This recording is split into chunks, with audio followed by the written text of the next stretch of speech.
Washington, D.C. Insurance Commissioner, name of William White, fired just one day after criticizing President Obama's so-called insurance fix. Now, wait a minute. Can you fire someone for something like that? All rise. Judge Napolitano is here. Whatever happened to freedom of speech? Yeah, really. Now, wait a second. Okay, the man is the Commissioner for Insurance in Washington, D.C. Yes. He says, hold on a minute, Mr. President, this fix of yours, you're just telling insurance companies that people can keep their plan, that's not going to work. So he opposes the president politically and practically. And he's fired. What's going on? Well, you know, he has a job, which is a political appointment, and which is subject to the whim and happiness of the person that appointed him. So the person that appointed him, who's the mayor of the District of Columbia, decided he didn't want this guy on his team. Perhaps not so much because of the words, but because the words manifested a sentiment inconsistent with the mayor's management of his administration. So this is one of the rare instances in which you could be punished by the government because of the words you articulated when you agree to accept a job subject to your conformity to a certain set of standards. Now, the standards will be whatever the mayor wants, I support, even if it's objectively absurd. But in Washington State, important, Washington State, the insurance commissioner there said, no, you can't go back to the plan that you liked. Not going to have it. But he's still around. I mean, he's not fired. Well, the Commissioner of Insurance in the state of Washington made a very prudent observation, which is that the president can't change the laws of economics, and the president can't change the law of the land.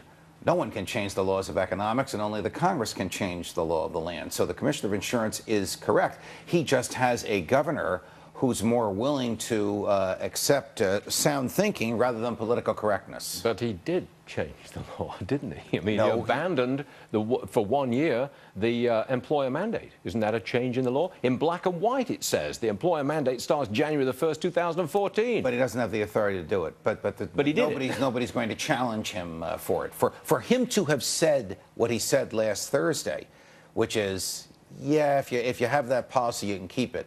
A, is absurd because millions of people have already lost them.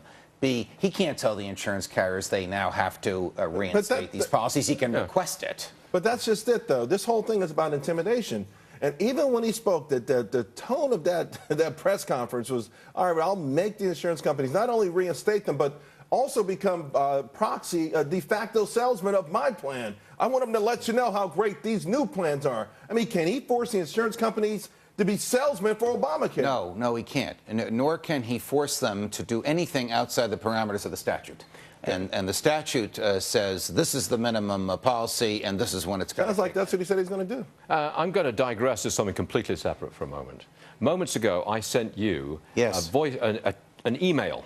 And I asked you how you typed it, and you didn't. I didn't type it into my new iPhone. No, I spoke it into the new iPhone. I believe it recognized my accent and successfully transmitted the email to you, did it not? Yes, it did. What did it say? And it arrived from Stuart Varney. This is a voicemail for you, Judge, and I believe that's exactly what you said into that thing. Isn't that incredible? It is remarkable. I love this thing. As my mother will love this. As my grandfather used to say, just like we had in the old country.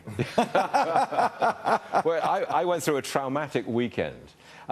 Because with a new piece, yes. I've got Whenever I get a new BlackBerry, it's a traumatic weekend. And you know what happened? I was on the set this morning of Fox and Friends, and Steve Ducey leaned over to me and he said, forget your fat thumb, Stu. Just speak into it. Press that little button, speak into it, and it will be transmitted. And lo and behold, it worked. Did you have some period of acclamation where it recognized the unique way in which you speak the English language? The period of acclamation was my fury over the weekend at this gadget, which I now have to take. But I love it. I love it. Judge, thank you very much indeed, everybody.